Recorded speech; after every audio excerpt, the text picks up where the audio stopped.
welcome you all to the August 16th, 2024 meeting of the Pima County Election Integrity Commission. We'll take a roll call. Commissioner Atkins. I'm here. Commissioner DeLarge. Here. Commissioner Mace. Commissioner Caswell. Present. Commissioner Tillman. Here. Commissioner Stewart. Here. Commissioner Smith, I believe you're online. Yes, here. The chair is here. Commissioner the other Smith. Present. And Director Hargrove is not here, but Assistant Director George is standing in capably, I'm sure. Okay. Commissioner DeLarge, would you lead us in the Pledge of Allegiance, please? Sure.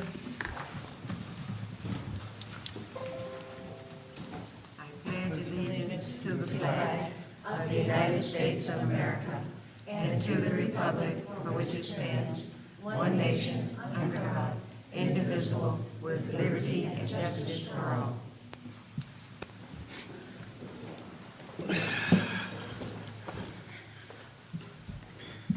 Thank you.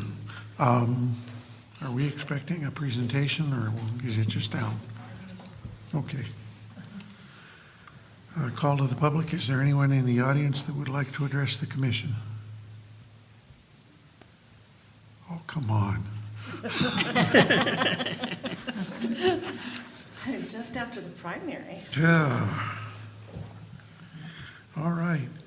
Are there any additions, deletions, or corrections to the meeting summary of the July 19th meeting? I have none. No. Hearing none, they'll stand approved as presented. Discussion on AVID funding is outlined in Governor Hobbs' election task force. That's my item on the agenda. I find it a little puzzling as to why we have equipment that we use that plays an integral role in the elections process, but we fail to fund it on a governmental basis. And this is a proposal from the commission to make funding ongoing as part of the general funds budget to see to it that the AVID system continues to function. So it's something that I think is not unreasonable. I certainly would make a recommendation that happens. Anybody else have any strong opinions one way or the other? Commissioner Tillman. Just a question, could you explain what that equipment is? What is AVID? I knew last night, but I don't know this morning. Is the access vote? Uses to maintain voter rolls. It's the database that the Secretary of State uses to maintain the voter rolls. So it's 13 of the 15 counties use it as their primary voter registration database. So it's not only the database, but the interface for them to conduct voter registration, early voting, those types of things. And the two counties that do not use it as their primary voter registration database are Pima County and Maricopa County. We have our own systems, but we meet every other week to discuss the interfaces with the statewide, and we're required to interface with the statewide database so that any of the registrations that we do in Pima County will be reflected in the AVID system as well. As changes are made in laws, and there are a lot that we're implementing right now, we have to meet more regularly to make sure that our systems all interface correctly. Yeah. So it's safe to assume that if we didn't have the AVID database, we'd have to have something. Correct, and it's been a challenge, the funding of it, as you mentioned, because Pima County keeps getting, we keep getting bills for the AVID database, and Pima County and Maricopa pay the bulk of the cost because of the number of voters that we have, but we don't use it on a day-to-day basis. It is integral to maintaining voter registration in Arizona, and so it should be paid for out of general funds from the state. Okay.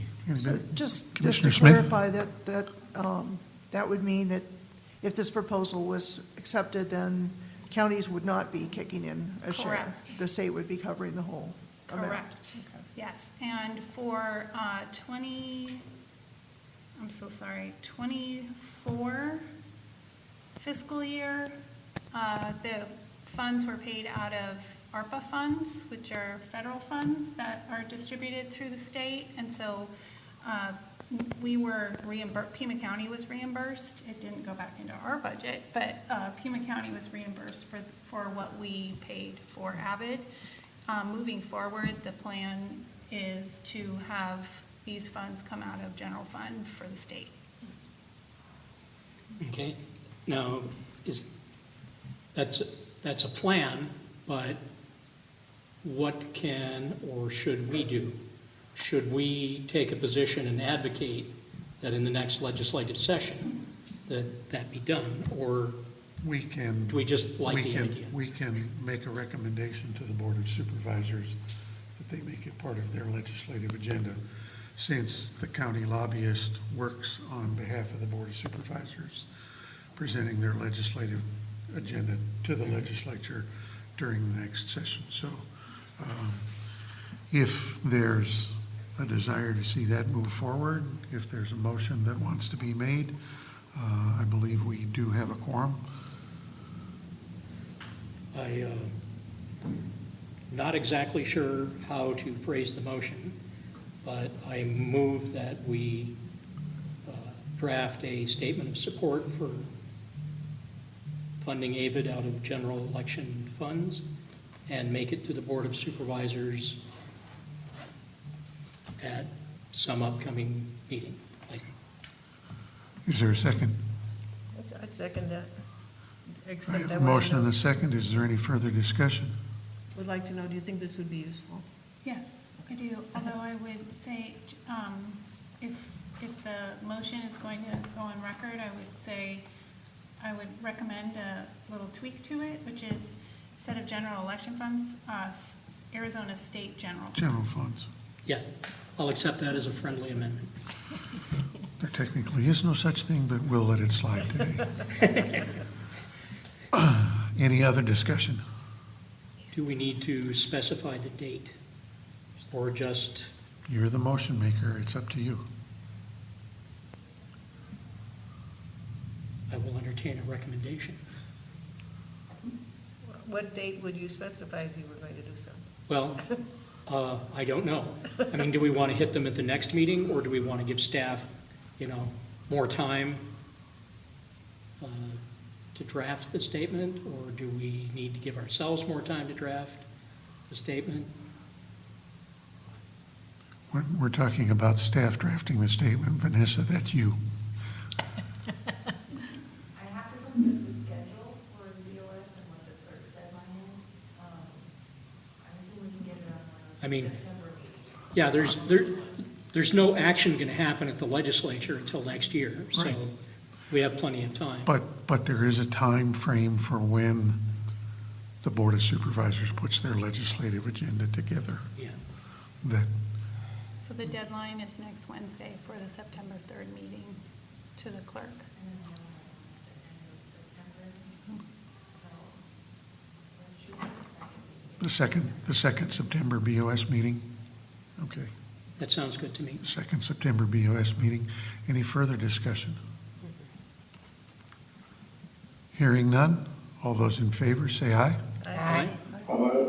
Opposed, same sign.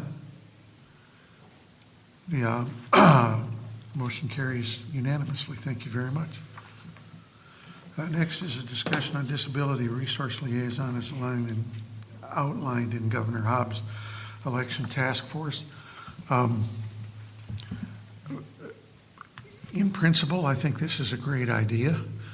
In practice, I don't know how they're going to try and put it together.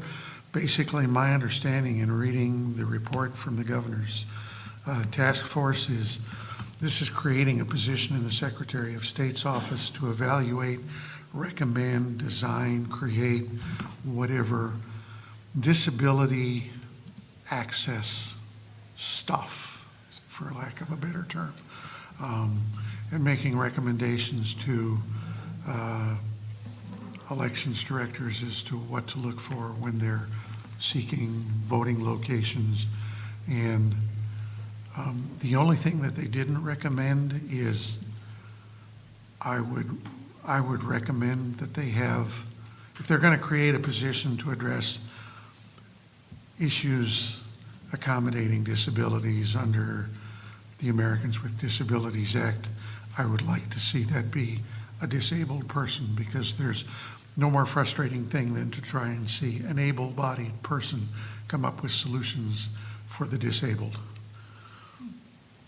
You know, if you're gonna deal with disabilities, let the people that have those come up with recommendations, rather than those of us who are not so inflicted make recommendations for people that we find it difficult to understand sometimes why they need the compensations that they do. But it's another recommendation that I think should be favorably received by the Board of Supervisors and passed on to the legislative agenda, assuming it's going to take some kind of legislative activity for the Secretary of State to implement the position. Although I don't know that to be a fact. It may be that the SOS can create the problem or create the position on their own as part of their budgeting cycle, but I would certainly be supportive of that and possibly express that to the Secretary of State. Any further discussion? Commissioner Caswell. Would this be at the Recorder's Department level or at the No, Elections this is a Secretary of State position. Right. Who would manage that locally, in our Recorder's Department or in our Elections Department? Yes. So we have statewide meetings with the Secretary of State that include both the recorders and the elections directors. Some counties, they're the same person.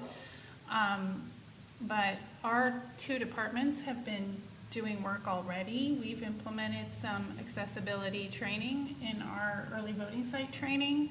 So it goes beyond just the accessibility of the facility and the locations. We beefed up our training of the accessible ballot marking machines that we use. We've done a lot of outreach. Our office with it used to be the Arizona Center for Disability Law. They changed their name recently. I apologize, I don't remember. But we work with them to understand things like they have a right to vote a secret ballot, but the ballots that are created from using the express machines are different. And so I would imagine there's probably some advocacy. These are new concepts for a lot of election administrators around the state that they are advocating for having the same size ballot so that it can't be distinguished that their vote, this came from a person who is disabled. What our office has done is we've started to implement that those machines are our backup, and we got to use them recently when we had the big Microsoft shutdown. We used those ballot marking devices so that 19 people could vote provisionally. So the ballot was loaded, not connected to the internet, so it was still available. And they were able to see the races, and they were able to vote and cast their vote provisionally. When we were back online, we were able to confirm they were eligible to vote that ballot. So we're encouraging anybody who has those machines, but this has come from conversations with people who are disabled and their interests. So I think it's a good thing. Thank you, Chief Deputy. My question relates to this. We have several issues that are centered within either the Elections Department or a recorder. Who do you call? Is a document produced for that reason? My concern is this, is in the voting centers that are run as early voting centers, technically we do not have marshals, inspectors, and judges. And therefore my concern is in prior administrations, even under F.Ann Rodriguez, when we had COVID, we had teams even visiting rehab centers, hospitals, but they were not two-party teams. In some cases, that was the claims that were made. And so if we are going to have assistance in voting centers for disabled or handicapped people, we need to make sure that they have representation. and that it is a two-party representation. Just like when I'm at a voting center as a vote center inspector and I had a doorbell, it was both the inspector and marshal that went out to the car to facilitate that ballot process. So that's my concern with assistance, is that we keep that also part of that process for transparency, accountability, and making sure that we have that oversight from both of the parties as well.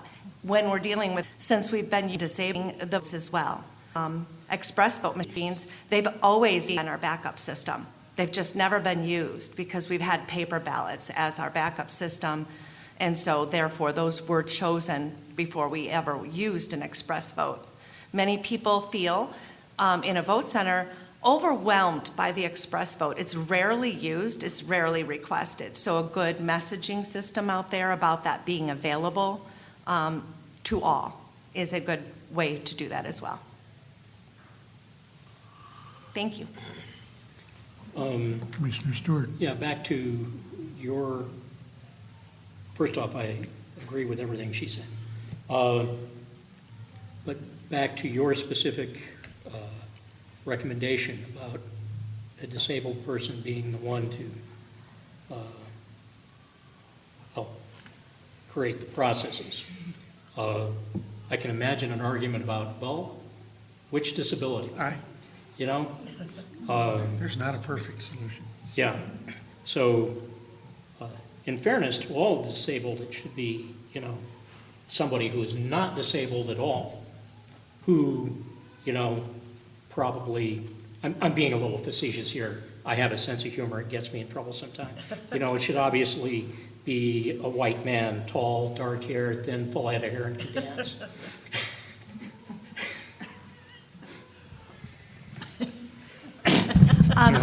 Has there been any outreach to the stakeholders in this process? I know that the AZSOS has this team.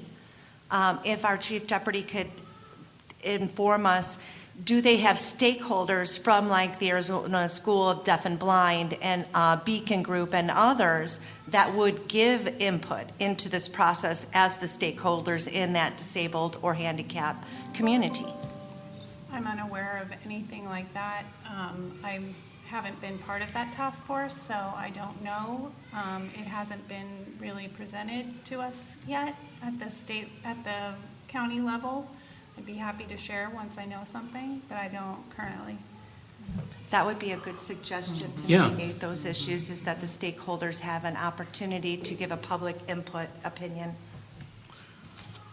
Could we have information from Jeremy about the elections department using the disabled organizations for advice?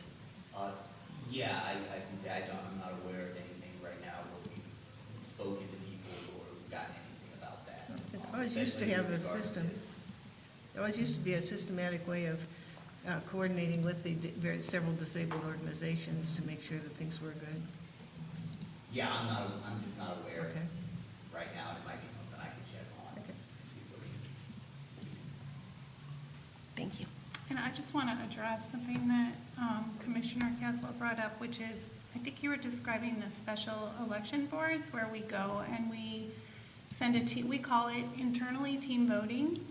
As far the procedures that we inherited and that we have continued is that we always send a Republican and Democrat to any location where we're doing the special election boards and taking a ballot and assisting a voter in voting. So I'm not really sure what. Well, there were instances where those teams actually took votes over an intercom type system. They weren't allowed into these locations and such. So we had COVID during that time. So I'm going to say there were other outside factors that may have led to some of the issues at the time. But we are being watched in elections more and more. And so I think proper oversight on any teams going out to make sure that we are making sure that proper representation is there. When a voter presents at a vote center, that is the case when we help them and assist them with the express vote machine as well, that I make sure we have that representation in the vote center, helping and assisting that voter to make sure that ballot is cast. Yeah, that's the policy of the recorder as Yes, well. Yes, mhm. we always have two parties. Yes. I would like to remind the commission there are more than two in Pima County. So Here, here. Yes. it could be possibly a new party. It could possibly be, yes.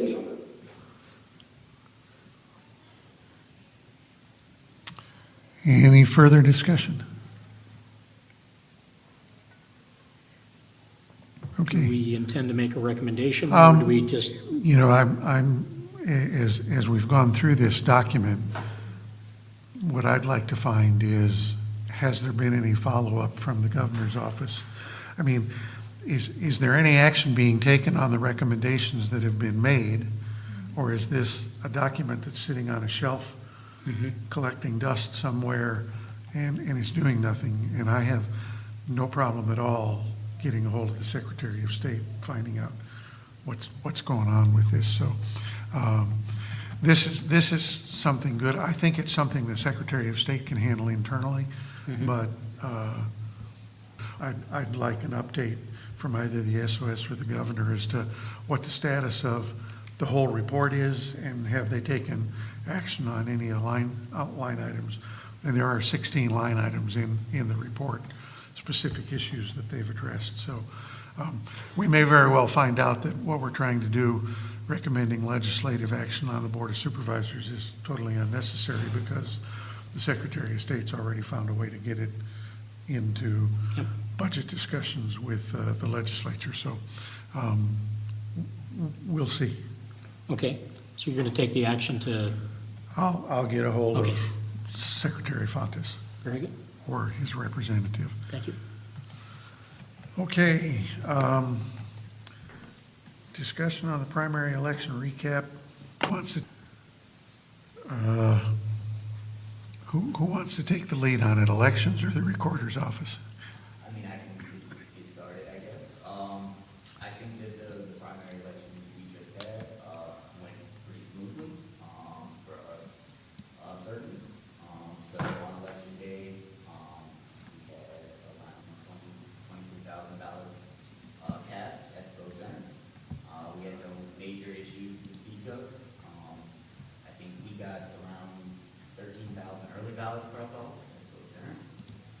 I think we got through counting everything, including provisionals on that Monday after.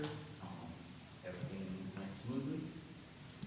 No real issues. We had the hand count on Saturday afterwards, like many of you know. That went smoothly as well. So, yeah. Did we have all four parties represented at the hand count? We had three parties represented. So Okay. the Green Party, the Democrat Party, and the Republican Party. Okay. Sorry. So yeah, there were no major issues to speak of on election day. You always have little small things that you encounter, but I can say there was nothing big, systematic, anything that we ran into a lot. All of those centers opened on time, and we had a very smooth election day. We didn't have any printer issues? No, nothing major. There were some where the printer made a disconnection for a moment or two, but all of those were able to be resolved very quickly.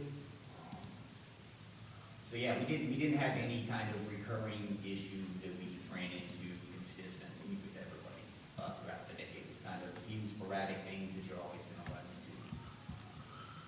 Nothing significant that it created an unduly long wait for voters waiting to cast their ballots?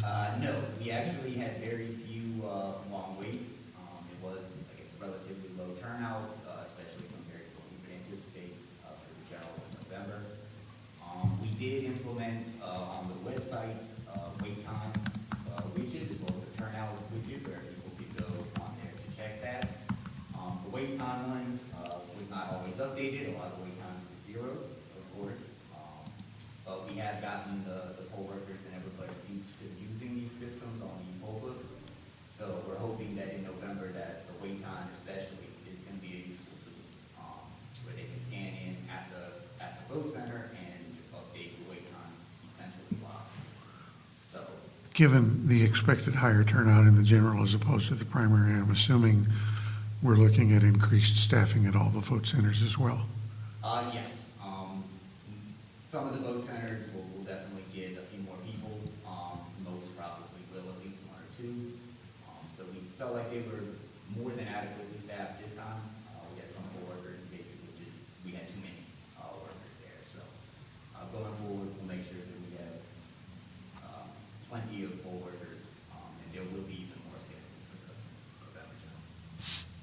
Okay, any other comments? Barbara? Commissioner Tillman? Compliment both the recorder and the elections department on the Pima Votes website. It's an excellent source for getting all the information that people need. The only trouble is hardly anybody knows it exists. And I think it should be prominent on both departments' website, right in the front page. Go to the site right away for all your questions, that kind of thing. Yeah, we have received a lot of positive feedback, and I know our communications department has played a big role in getting that set up and spreading the word about that site. But I know a lot of people that used it to find their closest vote center. That's the big thing that they use it for our department, so. And it comes up pretty early in a Google search, where do I vote in Pima County? And for our office, the majority, other than the map, the majority of the things that are on the Pima votes are going to refer back to our website. Right. So we did redesign our website. It was implemented very quietly a couple weeks before early voting began. But we created more big buttons for the things that will be switched out throughout the election. So check your voter registration is going to be really prominent up until the voter registration deadline. But find a place to vote is going to be much more prominent as early voting starts and leading up to election day. And so that will find a place, will go, I think it goes to our early voting locations, but then there's another button there that will go to the actual map if you want the map. May be useful when the department heads do interviews with the media at election time to mention this every time, that if you have information, this is where to get it. Yeah, certainly, and I know that's been a point that we've been, trying to make. I think Constance tried to mention it, in those prayer meetings and stuff to go to that website. I think it's a useful tool, brings everything together, and most of the feedback we've gotten on it has been pretty positive. And we implemented, it used to be if you called our office, you got the next operator.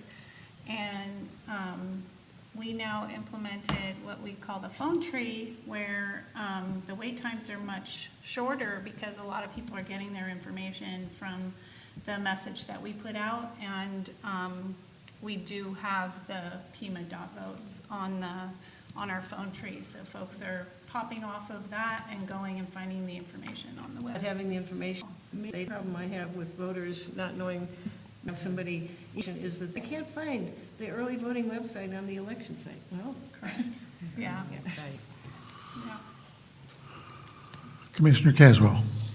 I would like to thank the Elections Department for the wait times on there. I think you did an excellent job with training, and we used the wait times on our poll books to practice, so we'll be ready for the general election. Training seemed to address a lot of the issues, so I had quite a new staff in our vote center, and everyone came ready and very well trained, and so it was a really good day. All of those issues seemed to be mitigated that we were working on with provisional ballots and worker and things with the poll books that came in. They felt more confident as the workers dealing with the issues that came into the vote center. So I also want to thank you, because I do believe you put the cages and everything together. Everything was packed really well, was very easy to unpack. And one of the new things in there was a map to put on the wall of the vote centers closest to us, so that if someone did have an issue or we did have a wait or something, they knew exactly where the next closest vote center was. Excellent. I really appreciate that. Recommendations. I also would like to, on the Pima, make commendations to both department, order and elections, the Pima votes, as Commissioner Tillman has advised. We are using the Pima votes website often. So more QR code handouts and cards to the public to use that site makes it a lot easier than having to go to two different websites, it will directly link you to the right location. So I really appreciate the Pima Votes website. Thank you, Commissioner Tellman, for bringing that up, and thank you both. Any other comments? Did you want me to? One thing I would know just before you started, there was, if any of you did not know, a smaller recount. That's why Director Arbro is not here today. She's actually handling that. It started today with Marana Town Council race. So there was one smaller race that is undergoing a recount. We can be done with that by the end of the weekend. I'd like to return to the hand count. I think we should be proud. As far as I can remember, Pima County has always participated in the hand count in every election since the beginning.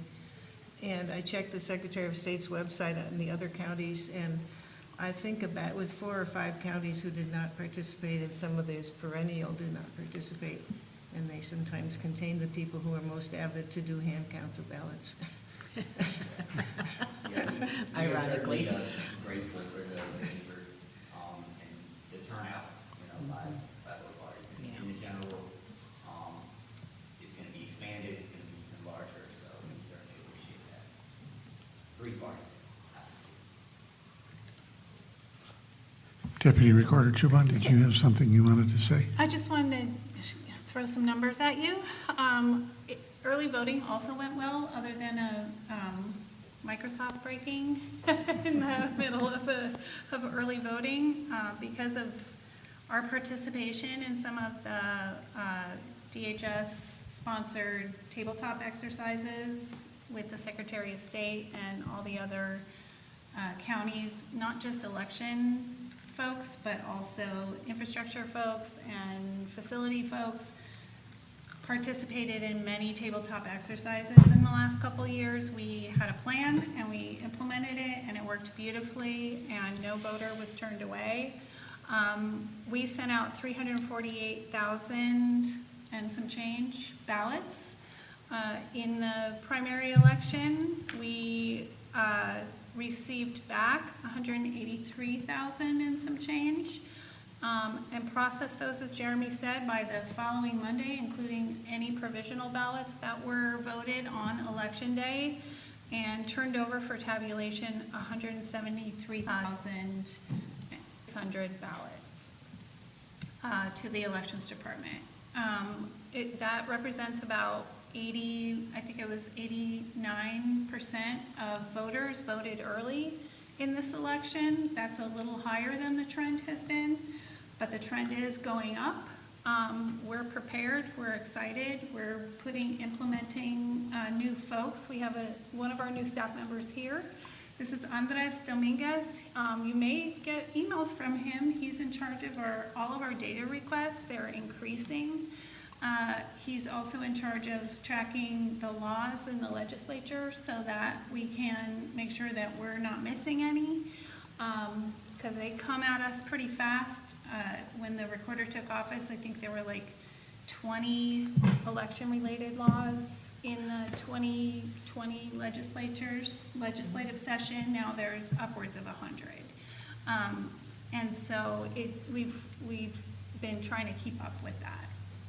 And so Andres has been with us for a couple months, is that right? 3 months. Yeah, 3 months, and is doing great already contributing so much. We're really thrilled to have him. We've added a couple of other positions in our office. We're starting to hire for the general now. We had some issues with hiring folks. It's a little harder to get people to work for a whole week or 2 weeks. We either get retired people or unemployed people, and people who are unemployed often get jobs in the period of time between when we hire them and it's time for them to go to a site. And so even with that, we had plenty of staffing at our sites. I only had to visit one site, which is an indication that the sites were run really well during this election, and we're really proud of our staff, and we're already gearing up for the general. Okay, I'd like to address the turnout issue. I was on the tabulation schedule 3 times and never got to watch tabulation because there was nothing to tabulate. However, I did take the opportunity on my last scheduled session to observe adjudication. And the adjudication process, if you haven't observed it, I think it's well worth your time to go and watch for it. It's tedious real quick, but it's definitely improved the efficiency of the tabulation side of the elections department. Things move through much quicker now than they have in the past, and it's an interesting system, an interesting way to watch. It actually electronics the ballot up. You can look at it in computers. And so the adjudicator, he intended to do this, or he intended to do that, or she intended to do this, or she intended to do that. I think the more interesting thing is watching what people do with the ballot. There were people that voted for all 4 Democratic candidates for the Board of Supervisors. Don't ask me where that thought process came from, and then they, I guess, reread the ballot and tried to cross out 3 of the 4. So they only voted for the one they really wanted to vote for. But I said, to be able to bring that up on the screen, look at it, and determine most of the time what the voter's intent was, I think is definitely better than the process that we've used for adjudication of questionable ballots in the past. So very interesting, and if you haven't seen it, it's well worth your time to go down and observe adjudication for at least an hour or 2. But thank you to both the Recorder's Department and the Elections Department for putting on a relatively pain-free election, and we will keep our fingers crossed that November 5th goes as well. Okay, 20. Discussion on the Pima election. There's often chain of custody for the 2024 primary election. Commissioner Tillman. The reason I asked for this was at the last meeting, we had a comment from the public giving us a lot of claims that the chain of custody between the post office and the recorder's office was not properly documented, and they had a lot of examples. So rather than go back and look at the past, I was wondering how you do it this time. Are you carefully documenting that 2 parties went to the post office and they both signed the form and that sort of thing?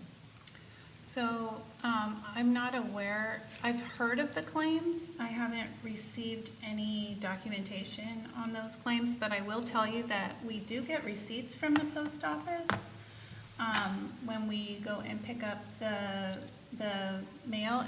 We can't require the post office to have their staff sign anything, any chain of custody. That wasn't the issue. I'm sorry, I'm amazed that they didn't take this directly to you, because they've had a public records request where they got copies of all the chain of custody papers from the recorder's office that said who took the ballots from the post office to the recorder's office. Yeah, so what I can tell you about that public records request is that we received it in October of 23. It was filled in January. We were in the consolidated election. It was filled in January, sent to the person who requested it. And then in March, we were sent an email with some follow-up questions about some accusations about the chain of custody documents, and we responded that we couldn't address them without knowing which documents they were talking about. And then in July, another request came to our office from a reporter for a publication I'm not familiar with, asking those same questions. And again, we had to say we don't, it's hundreds and hundreds of pages. We're administering elections. We can't go and try to find. So there's almost always an explanation. And then again, we said that we would have what those pages were. We'd be happy to address them. And then the next we heard there were a lot of people at the Board of Supervisors. So our office has never been given which pages they're referring to that are some concerns with regard to the chain of custody for the post office. It is something that we do. We always send two people of different parties to the post office. It is, we never, ever deviate from that policy. ever. I don't know that we actually sign anything when we receive those. There hasn't been anything implemented, but it's something that we can do. We do have the receipts, and I think the last time I was here, I mentioned that we were working on a couple of new web pages, and one of them being documentation for an election, and so that people can go and see all of the chain of custody documents. To put in a records request, you can go on our website and see them. Obviously, it's going to require some further explanation about what some of them mean, because we're getting questions, but I think they can all be answered. I just don't know, because our office still hasn't received those specific documents that are being questioned. The receipts from the post office will be online as well. We're really close to putting those up. They will be implemented by the general election, including a security page. All of our processes, all of our training materials are going to be up there. The ability for the public to see the numbers of ballots that we're processing, how many are left to process, how many are in the ballot curing process, all of that. We're really trying to be transparent and put all of that information up on our website, but I will take a look at the post office receipts, and if we need to implement, a signature on our end, like I said, we can't force the post office to implement a procedure, but we can put a procedure on our end where we sign. Yeah, I didn't want to go into the past and look at the past documents, that's gone. Yeah. But what she showed us were pieces of paper, 8.5 by 11 pieces of paper, and at the bottom there was place for 2 signatures from the recorder's office as to who had transported the ballots from the post office to the office. Yeah. And she showed us a number that she claimed had only 1 signature or had no signatures. That was the issue. Okay. And so I just want to make sure you're doing it. Yeah, like I Everybody's said, I signing haven't everything seen this it, time. so I don't know. It's too bad that she comes here and then she does that. It's on our website. It's on. It's on the EIC website, okay. because it's there as Okay. supporting documents for, Yeah. I assume what they not for time. Yeah, What so- yeah. they gave us last time, did we put it on the website as supporting documents? We didn't put it, but I emailed it, so should we have, I can forward it to you. Okay, Okay, thank you. all right. It was just 2 signatures on the one piece of paper that they were Yeah. claiming. Okay, thank you. Yeah, having worked for another government agency as a chain of custody officer, I think the important thing when you're talking about the chain of custody is there's a beginning link and there's an ending link, and there's links in between. Sometimes there's 2 or 3, sometimes there's 30 or 40. And I don't know, I won't say that it's not out there, but it wouldn't, when we're talking about the chain of custody and the concern that we have on the part of the voting public of who's responsible for signing for and doing different things, it would be nice to see the chain. What is it? Where's the first link on the chain where we start controlling the process, and where's the last link on the chain? And I think it's applicable to the recorder and the elections department as well, because do we start monitoring the chain? Is somebody signing for this stuff when it leaves the warehouse? Or do they sign it when it gets to the voting location? Or, and what's the continuity in the chain? Or is there a point where we don't have continuity? As far as the post office is concerned, I found them to be very receptive, because I was mailing urine specimens for drug testing, and I had a form that relieved me of the chain of custody, but they wouldn't sign it. But they're very good about taking one of the multitude of stamps that they've got and stamping in the appropriate place. So I had documentation on my end that I turned my product over to the U.S. Postal Service. Now, how it was handled within the Postal Service is something nobody's going to ever be able to follow, because I don't know that they know what happens with the mail once they get a hold of it. But once it's delivered, there's a document on the other end when the Postal Service delivers it that they say, okay, fine, we'll stamp your form. So now we've got another chain that it goes through. And I could follow a specimen literally from the testee's body through the system to the results that we got back. Yeah. So it's out there, but I think it would alleviate a lot of concern on people's parts if we had, it's nice to have a document that says we've got a chain of custody, but a visual, literally, of a chain with links and what happens at every link in that chain. It's where the control of the documents, know where that occurs. And I know we get stuff back at elections on election night where they're dropping off ballots and they've certified that they've counted the ballots and they've accounted for all of their stuff. Well, is there anybody that's signing for that box that says, okay, it's now in our hands and we acknowledge the numbers that they've put on the sheet of paper, and if there's a discrepancy from here going forward, it's our problem, it's not their problem, because we've assumed custody. And if you're not comfortable doing that, then you really don't have a chain of custody. Because somebody's got to assume ownership at every link in that chain. If you're not willing to do that, then there is no chain. Yes. Does that make sense? It does, and when you mentioned, our department, we have multiple documents on election night when the ballots are coming back. So the poll workers fill out the official ballot report that indicates the number of ballots. They seal the ballot box. They then sign a form when they bring it to the receiving station that they are transferring custody of those ballots and the other equipment to the hands of the receiving station. When the receiving station then sends it to central receiving, the elections department, they then sign another form. They're signing it over to them. And when they get here, we sign for it again. Okay, and every one of those is a link in the chain. And once I, the poll worker, never having been one, turn that box over to the elections department, I can say, okay, I've done my job. If anything's wrong, it's on you.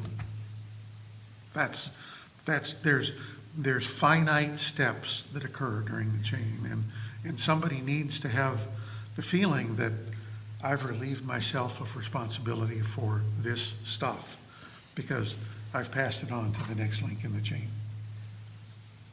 Okay. And like the elections department, we have any of our early voting site ballot chain of custody documents have multiple areas. The people who put the box together and numbered it, the people who delivered it to a site, the site workers then, as the courier comes to pick up the box or deliver it in a two-party to the ballot processing facility. So our early voting site will have issued as well as a ballot drop-off. And having looked at the document that the people presented at the call to the public at last month's meeting, I looked at it and said, they got a point. I mean, I'm happy to look at it. If you've got a document that requires 2 signatures and you're the receiving custodian and you take it, it's not their fault. Accepted, it's of something because you've accepted custody, thing that doesn't have adequate documentation. So, I will tell you what I saw, and I didn't look at it for much more than 15 or 20 minutes, but in an environment where you're talking about something that can destroy an individual's military career, that chain of custody documentation was pathetic, is the best word that I can think of to describe it. But I think enforcement of the chain of custody, the chain needs to be beefed up, maybe not necessarily the links in the chain, but if there aren't 2 signatures on that paper, the people that are receiving it need to say, I ain't taking it, period. Yeah, but I got to go and there's nobody else to sign. Not my problem, but I'm not taking it. And that's got to be okay. Because if that's not okay, then the chain of custody doesn't mean anything. Yep. I completely agree with your sentiments there. If one link in that chain is compromised, then the whole chain Then the whole is chain is compromised. good for nothing. I And- want to be really clear. I agree with you as well. I'm not arguing. Mhm. Oh, I understand. Yeah, not having seen the document, there's no I- way for and- me to and I understand address- that as well. It could be that a box was never implemented. It was created and then it was returned, but it wasn't ever, there were no ballots in it. I can't speak to that, so, without seeing it. So But I'm happy to look at it. even a box that was never implemented, somewhere somebody took custody of that box. I honestly, I don't know, but I am on the side of chain of custody and transparency. Okay. You can count on that. I'm not arguing at all. I have a really hard time addressing something that I haven't seen. And I do know that there's human error occasionally, but we are always implementing things to make it, like our websites. I mean, we're going to put all those documents on our website. For public view, you don't have to put in a public records request and pay for it. This is because of our commitment to transparency. We encourage this kind of scrutiny. We just have to be able to address it and be able to implement some of those changes. So I don't want it to sound like I'm arguing. I'm really not. Oh, it doesn't. I Okay. understand, and you're hearing this for the first time.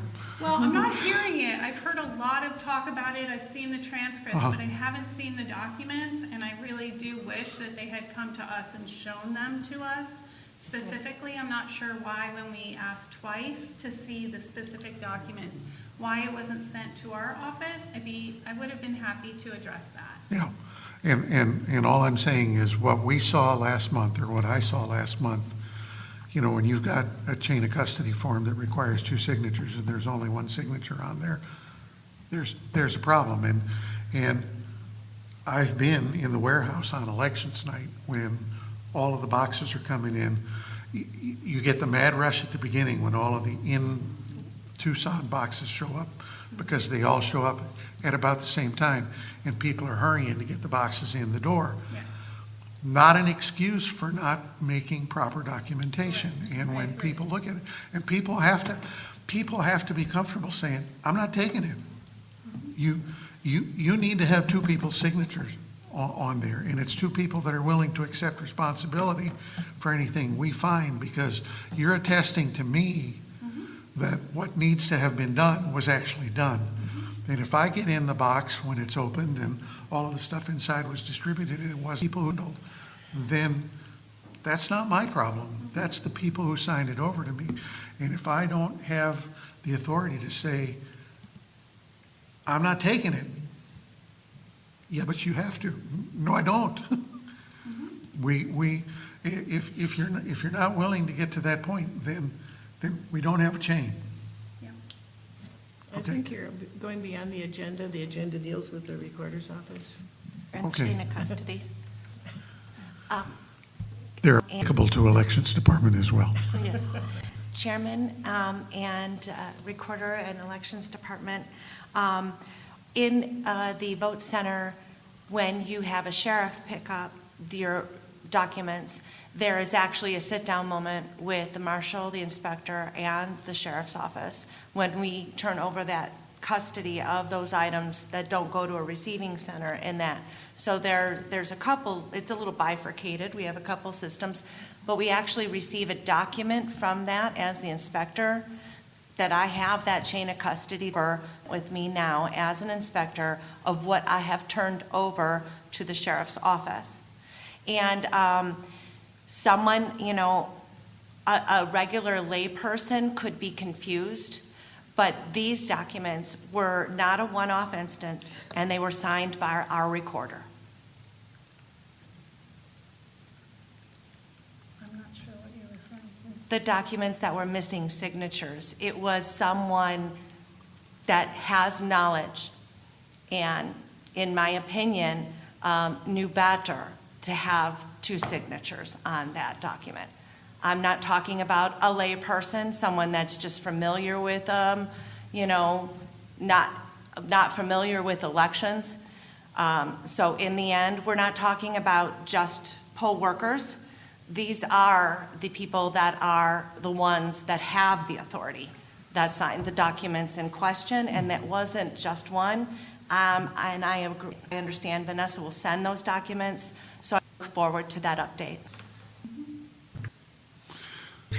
Okay. I think we've beat that horse to death. I would just, reiterate your experience. In my various roles, chain of custody is critical on security documents, and, we're generally very trusting of the United States Post Office. I'm not sure that's entirely justified, but, from there and to there, we got to have a chain of custody so that we can survive any audit or figure out where something went wrong. And sometimes something goes wrong, and there's, if there's more than one break in the chain of custody and you can figure out what it is, but if there's more than one, everybody starts pointing at each other and it gets more confusing. So we just got to have that chain of custody really clear. Anything else? Okay. Discussion of federal-only voter rolls. Commissioner Caswell. Yes, I had brought this item up in prior meetings, and we had some decisions that were in flux since our last meeting when this was placed on the agenda with the La Familia and federal-only voter registration. I understand we're back to registering federal-only voters once again. I would like to reiterate some of the statistics. From 2020, we had 1,942 federal-only voters. In January of That's this... statewide? No, in Pima County. In Pima, okay. Pima County, 2020 presidential election, 1,942 federal-only voters. As of January of 2024, we started out with 7,873. As of July of 2024, we now sit at 9,702 federal-only voters in Pima County. I have questions, as we've already had information about how the voter roll is maintained, submitted by the recorder's office. And I would like to get more information from the recorder's office as to how the federal-only voter list is maintained, as there is also a maintenance process for federal-only voters, and whether or not they are responding to the requests for the documentation. And it also starts a process of placing them in an inactive status. Many of these federal-only voters did not participate in the primary. I would expect them to participate in the general, and many of them are on AVIL list. With this large increase, I have concerns. And I was wondering if there was some way that we could find out where these federal-only voters are. Where are these federal-only voters registering? Where are they located in our county? Are these our detention or holding facilities for migrants that are the locations where these federal-only voters are registered? Where are these federal-only voters?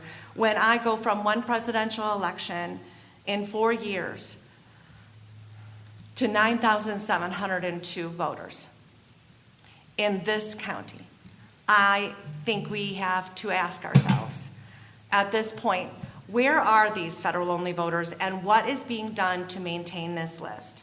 Because I watch the federal-only voter list and I see them within the precincts.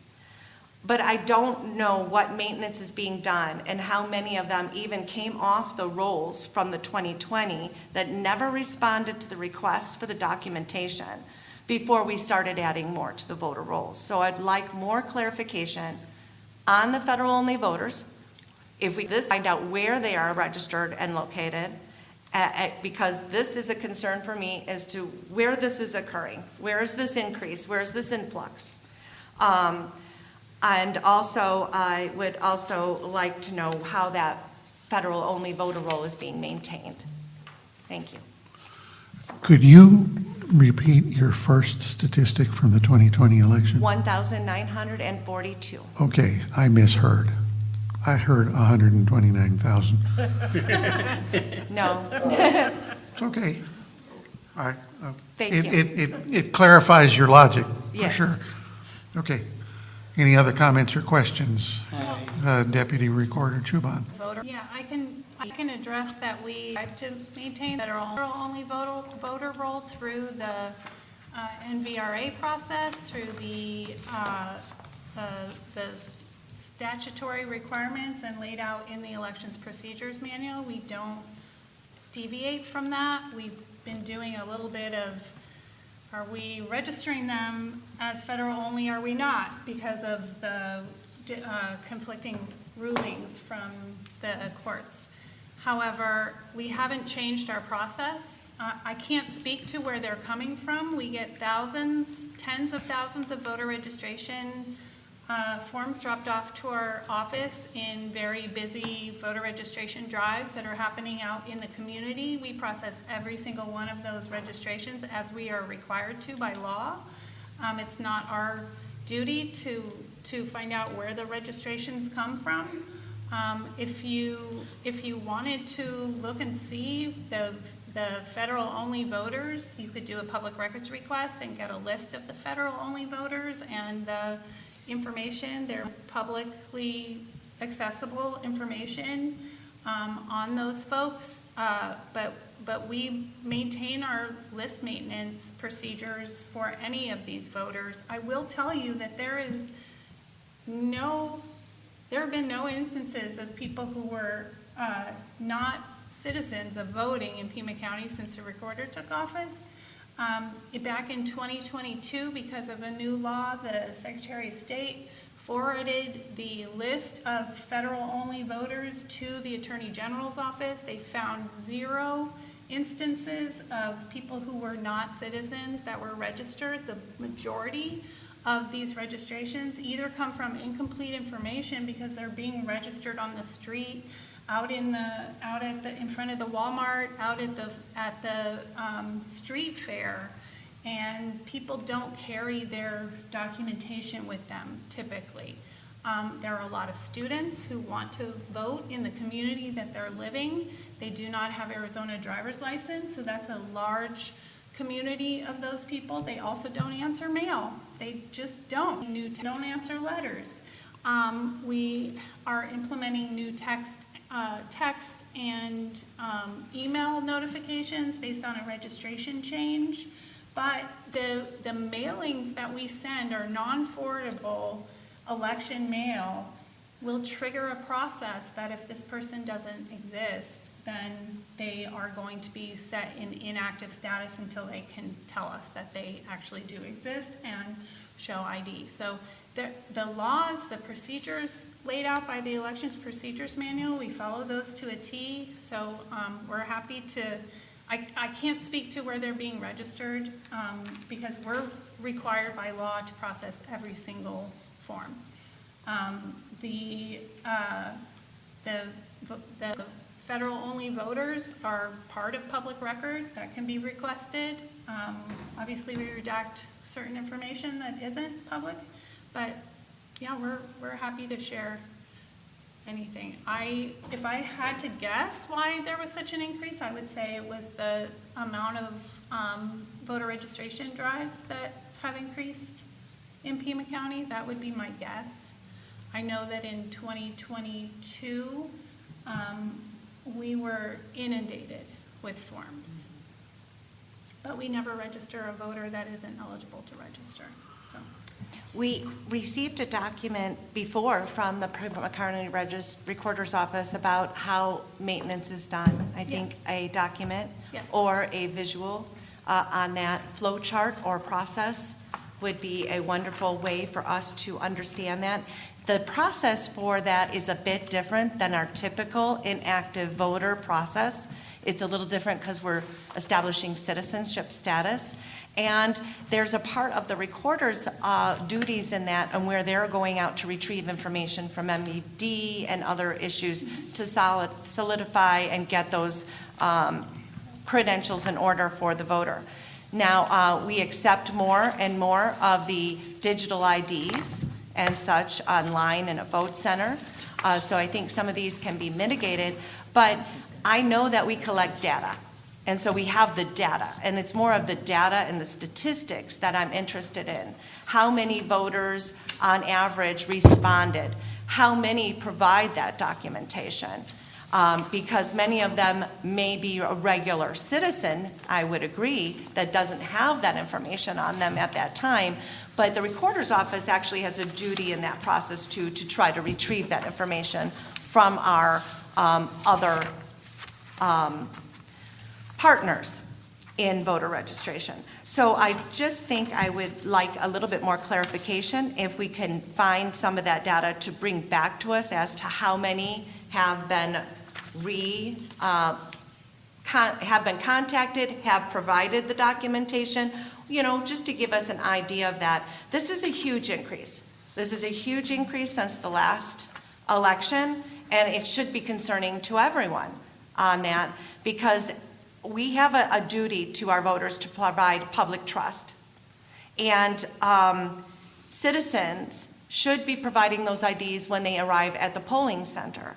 And so at this point, I think that we need to start looking into how this voter list is maintained, as well as the other questions on the other voter lists. I just went to a home and knocked the door the other day of a 91-year-old voter, and the gentleman's been dead for 2 years. I have been told by that voter that lived there that they've been contacting and sending back the mail, and they still get ballots. So this election, I've advised them to contact me so that we can make sure those ballots are returned to trigger that process. We know we have issues in the regular voter rolls. So I am now starting to think with a large voter roll. At one time in the early 2000s, it cost almost $10,000 just to produce a few federal-only ballots in our elections department, because we only had, I think, 3 federal-only voters in that election, 2 of them being Republicans. So those 3 votes cost us about $10,000 of ballot by taxpayers. So the cost of those ballots have come down because we have a lot more people on that federal-only voter list. But I don't think we should be increasing that size of a federal-only voter list. We have to do better at making sure we address those issues and get those people to a full ballot status as much as we can. And that's what I'm concerned about. What is our return? How many of those come over to the full ballot status? And so if you could bring that forward and the Recorder's Department in the future, and with documents that we could see the process and follow that as well, would be very good. We know that there are a lot of things in the Elections Procedures Manual that are currently being discussed and may be changed in the future. So these are one of those items I know that might be the result of some of the pending cases. Thank you very much for the explanation. Yeah, if our office receives a request for information, we'll do our best to do it in a timely manner. Yeah. And I would like to follow up with a question on that. I love the fact that we're going to have our documents available. Will that include the early vote center's custody as well, transfers? So not just the polls from the post office and transfers from the post Yes, office, all of those. but all early vote centers every day, as they have a transport, that those would be available as well. That's the bulk of the documents that we have, is those chain of custody documents. Wonderful. From the Good news. boxes going back to our ballot processing facility. Commissioner Tillman. I'd like to give a personal example of somebody who took over a year to get her full status. She was 94 years old. She moved to live with her daughter. She had been born in California on a farm way far from where anybody ever issued birth certificates. She had never left the United States, so she never applied for a passport. She had a baptismal certificate, but it wasn't acceptable because you can walk across the border and get a baptismal certificate. So we went through the census records and tried to trace her back in the census records. Her ancestry went back to the Pilgrims, and it took us almost a year before she finally was able to vote once in Arizona fully before she died. Well, I'm glad she had that experience before. Yeah, but it took a lot of work. And It does. There was nothing suspicious about her. I might ask a question of our deputy recorder. When someone registers on a federal registration, federal ballot, do they indicate, like, for instance, you gave the example of a student. So let's say, the student is here, wants to vote in Arizona, but, well, they're not really voting in Arizona, they just want to vote. So presumably they're not registered to vote then in their home state, is that what we're thinking? Correct. I mean, is there anything on there that says that they're already registered to vote someplace, so that we contact that, like, let's say Indiana, and say, Yeah. by the way, this person is now registered here, so they're not actually ending up registered in two different Correct. ways? Okay. Yes, we do. There's a lot of checks and balances in that regard. There are occasionally, because there isn't a national database for all voter registration, but what typically happens is, and any citizen can do this, they can say, I think this person voted in 2 states, and our office will always cooperate with any kind of investigation and look and see if a person registered to vote in our state and then voted in another state. We do that all the time. Okay. And sometimes we even get on the phone with the registrar in the other state and go through just to make sure that we have the same voter, because as you know, there's a lot of names that are very similar. Some people can even, very common names can have the same birth date. But actually doing some of our investigation that we do typically to try and accept a voter registration form, we will do on the phone with another state, just to make sure that somebody isn't visited by law enforcement unwarrantingly. Yeah, definitely there are a lot of checks and balances there. There was a new law, we're implementing it in the Avid system and in our system, where the MVD is going to send us out-of-state registration or out-of-state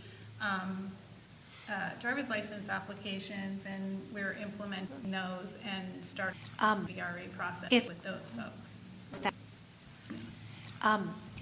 If I may, for those that may not know, a voter registration form in Arizona is basically kind of 2 forms in one. It's the federal only voter form as well as our state, which has caused some issues within the cases. So where on an Arizona voter registration form, you'll see that there are red boxes. The red boxes are not any of the citizenship questions that are required. And that is because this can be used to register federal-only voters. What would have to happen, and what was being discussed, is that there is a federal-only voter registration form and an Arizona voter registration form, so that if a federal-only voter registered on an Arizona form and not provided that registration would not have been accepted. And so confusing in this state is that none of these boxes are red.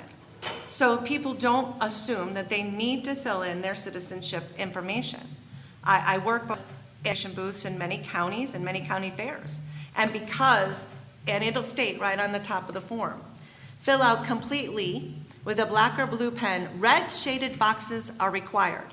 To be eligible to vote a full ballot, complete box 9, 10, or 11, or provide other proof of citizenship. As you can see, boxes 9, 10, and 11 are not red shaded boxes. So we have a disconnect with the community. We know with the public, when we're dealing with that, if you are a registrar, it's your duty to tell them to have a full ballot, to be able to vote on those propositions, and your local school board, you're going to need to provide that citizenship information on this form. Yet it's not required, so therefore they don't understand that full ballot terminology. These are discussions, and those questions that would help our recorder's office mitigate issues are all addressed on here. Where did you live priorly? Did you have a prior name? Were you registered in another state and county? So all the information is available easily for our recorder's office to vet these. And so if anyone would like to look at the forms, they are here, but this is part of the cases that are being adjudicated right now, and we'll find out more about that, so stay tuned. Any other comments or questions? Quick question. Sure. When I look in the voter registration base, to set up a mailing or something like that, how do I tell who's a federal-only voter? They're marked, There, yeah. They're marked as a federal, there's a flag.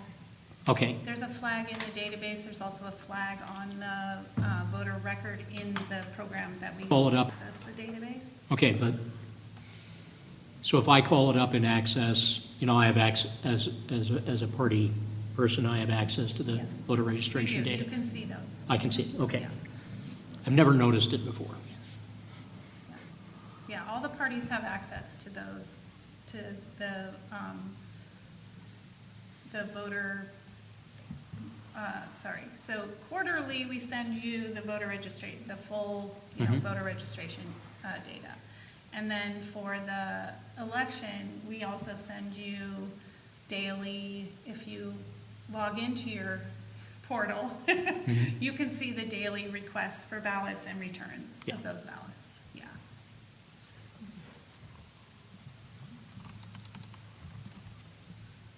Any other comments or questions? I'm unsure if the Libertarian Party has set up their portal, though. Oh, yeah. Oh, you have, I- okay. I'm the one, Okay, great. Then you can see it. yeah. You took that chain I'm the across data day. nerd, yeah. Great, thank you. Anything else? And for those of you that weren't here at the beginning of the meeting when we had the discussion, Commissioner Beresny has resigned from the commission, and the Republican Party is looking for somebody to take his place. So If I may, I just was appointed by Dave Smith to be that Republican representative. okay, Straight away, Tucson, Mexico. well, welcome to the, have you been approved by the Board of Supervisors? Not yet, Okay. So we know who it's going to be, we just don't know when. correct. Okay. And Joel has been a regular observer at tabulations and also participated in the head count. I've done about 30 hours of signature verification, tabulation, LNA for the party, LNA for the state, close that LNA, 16 hours of tabulation, no, probably closer to 24 hours of tabulation. I do want to say, I am impressed at both the recorder's office and at the elections office at what you guys do. I'm really impressed. You're doing a great job. I also was part of the hand count, the problem. Getting an Well, excellent welcome. Problem table. Welcome, you'll be up here next week. Great. And I apologize, I was not, if you are willing to do, extend the call to public. Mr. Chair, I don't believe there's anything that prohibits us doing that. Or it could be as a future agenda item. You can have 3 minutes as call to the public, or we can put it on as a future agenda item. I think it's, I'd like to bring it up, and I have 3 minutes.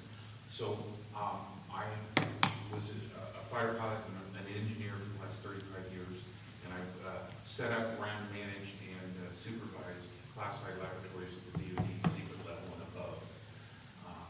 And there's a lot of things that the elections office is doing great for their network and their machines and what they're doing for tabulation.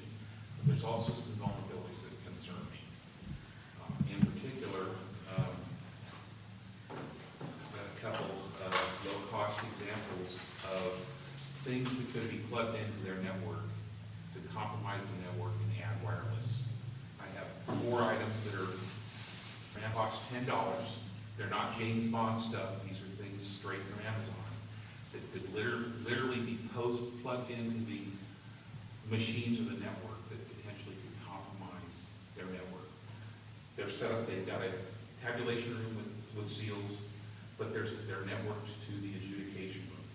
And those network cables are vulnerable, and that adjudication room does not have seals closed during the election process. And these small items could be installed, and if activated, could compromise the network. I'm not a cybersecurity expert, but I've been working with cybersecurity for many, many years, a couple of decades. I just think that focus should be to make sure that their network doesn't get compromised in the upcoming election. Because these aren't James Bond things or tailored to the process, but they are plug and play, and that's scary. I don't disagree, but it would be cooler if they were James Bond things. That's all I have, sir. Mr. Chair, I am in a similar role, and, I'm new to the commission, so I don't know in each place how well these things are done. And I'd really like to have a walkthrough of the process. And, whether or not we have an insider threat program, which is very common in the security program. You always worry about someone on the inside compromising. Not on the agenda. Yeah. So if you- it's a request for a future agenda item? Yeah. Okay. Are you Commissioner asking for Caswell. requests for future agenda items at this time? Yes, ma'am. I would like to add 2 items possibly to the agenda for next month. With the resignation of Tom Berezny, it creates a vacancy in the vice presidency role. I know on the website, it lists our fabulous Tiana, I think. Does it still? I'm not Because, sure. Vanessa and No. I talked about. Yeah, but I think we need to address that now with Mr. Berezny's vacancy. I would like to add that so that we can fill that role here with a vote for the next month. And then also, I have been notified about an issue with voter registration forms being turned into the recorder's office at this time, and so I have some questions I'd like the recorder's office to address on that. I have been contacted by people that are out there in the community registering voters that are working in their precincts. And they have hand-delivered these to the recorder's office on Country Club. When asked when they would be processed, they were told since they are in the middle of a lot of election procedures, these actually may be processed after the actual voter registration deadline. But don't worry, the people were told at the elections office or at the recorder's office, don't worry, they'll be in the system and they'll be eligible to vote and they'll get a ballot. They'll get a ballot. As they dropped these off, they were told they would not be entered or they would not be registered prior to the deadline for the general election of October 7th, is it? And so that's my concern, and I'd like to know if that is the case. How be processed, take these voter registration forms submitted today to be processed so those voters would receive ballots for the general election. Will they be sitting until after the registration deadline? That's a concern for me because I know we have a short time frame. October 9th, ballots go out in the mail. So voters need to know and get their cards and know that they're registered and ready. We advocate in our party and in our community with constituent services that all voters should be checking their voter registration 30 days before any election they intend to vote on. And if they have to wait that long, then we're climbing on that deadline. And so these are people that are actively out there as registrants being told this when they're bringing these forms in to the recorder's office. And I'd like to know if that's the case because that's a concern for me. I mean, I can address our procedure. It's a future agenda item. It's not on today's agenda, so. Okay, I don't know if I will be able to attend the next meeting. I want to make sure that I can answer the questions, so if they're sent to me ahead of time, that's a month from now. Yeah, it's on the agenda now and I can send an item for Vanessa to send out. Okay. Any other future agenda items? Vanessa, put 2 more of the Secretary of State's things on there, please. The next 2. We're not as close to the end as I thought. The next meeting is scheduled for September 20th of 2024. As I've said the last several months, I will be out of the country then. I will not be here. We do not have a vice chair. You can decide who wants to play chair for a day. Or the first item of business on the agenda that can be called by somebody is to elect a first vice chair. And the only thing is, it has to be Libertarian, Republican, or Green, cannot be a Democrat. Because the bylaws do require that the chair and vice chair are different political parties. So I don't know how we're going to resolve that issue. Will we even have a quorum? I don't know. I will be gone as well. And I'll be gone. That's 3. That puts us down to 6, maybe 7, depending on when the Board of Supervisors acts on your appointment. That would still be a quorum. 10 voting members, so we now have 10 voting members, so a quorum is 6, not 5. It does require a majority. 5 is a tie. 6 is a majority. So,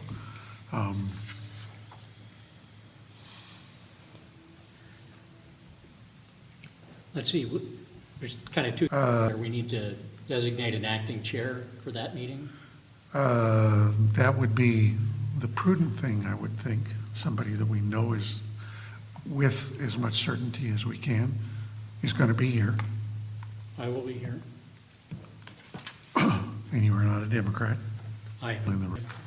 So you are one of 3 people in the room, 4 people in the room that qualify to fill that role. What if we were to appoint an acting chair?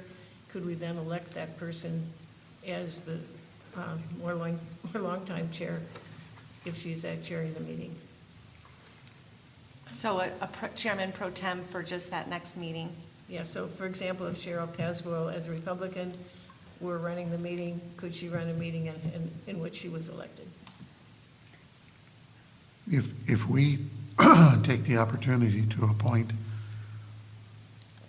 whatever you call it, an interim chair, a chair pro tem, whatever, at this meeting, then I would suggest that since we do have a vacancy to fill for vice president, that be the first item on the agenda. If that person, if she is the person elected, then she would conduct the rest of the meeting. If she is not the person elected, then whoever does get elected vice president at that meeting would assume control at that point in time and take over and run the rest of the meeting. Logistically, that would be the Yeah, way it makes would sense. fall, I think. So it would be nice if somebody who's not a Democrat were willing to serve as vice president going forward and volunteer to be considered for the vice president pro tem slot for the next meeting, I would. and consequently run for that office. I will self-nominate if there's no objection. And there is no requirement that, or there's no prohibition on self-nominating. So if you've self-nominated to both be the vice chair pro tem and the vice chair, I think we've settled that problem for September. Okay. Next meeting date then is September 20th of 2024. Is there anything that needs to come before the board? Hearing none, I hereby declare this meeting adjourned. Thank you all for your Thank you. participation. Thank you, and safe travels, sir, and safe.